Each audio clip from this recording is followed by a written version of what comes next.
1975 June 12ನೇ ತಾರೀಕಿಗೆ Allahabad high court Indira ಗಾಂಧಿಯವರ ಚುನಾವಣೆಯನ್ನು ಕಾನೂನಿಗೆ ವಿರುದ್ಧ ಅಂತ ಹೇಳಿ ರದ್ದು ಮಾಡಿತ್ತು.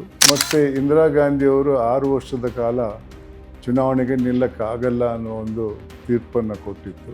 ಆ ಹಿನ್ನೆಲೆಯಲ್ಲಿ ಆ ತೀರ್ಪಿನ ಇಂಪಾರ್ಟೆನ್ಸನ್ನು ಬದಿಗೆ ಇಡಬೇಕನ್ನುವ ಹಿನ್ನೆಲೆಯಲ್ಲಿ ನನ್ನ ಅನಿಸಿಕೆಯಲ್ಲಿ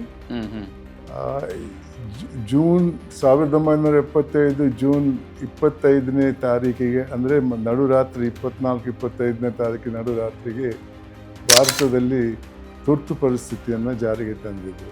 ತುರ್ತು ಪರಿಸ್ಥಿತಿ ಜಾರಿಗೆ ಬರಬೇಕಾದ್ರೆ ಆವತ್ತು ದೇಶದಲ್ಲಿ ಅಂಥ ಪರಿಸ್ಥಿತಿ ಇದ್ದಿರಬೇಕು. ಅದರಿಂದ ಸಾಧಾರಣದ ಆಡಳಿತ ಮಾಡೋಕ್ಕೆ ಸಾಧ್ಯವಾಗದೇ ಇರುವ ಹಿನ್ನೆಲೆಯಲ್ಲಿ ಅಂಥ ಒಂದು ಅಪರೂಪದ ಪರಿಸ್ಥಿತಿಯಲ್ಲಿ ಹೆಚ್ಚಾಗಿ ಹೊರಗಿಂದ ಒತ್ತಡ ಇದ್ದಾಗ, ಸಮಸ್ಯೆಗಳು ಇದ್ದಾಗ, ಸಮಸ್ಯೆಗಳಿದ್ದಾಗ ತುರ್ತು ಪರಿಸ್ಥಿತಿಯನ್ನು ಜಾರಿಗೆ ತರಬೇಕು, ಸಾಧಾರಣ ಸಮಯದಲ್ಲಿ ಅಲ್ಲ.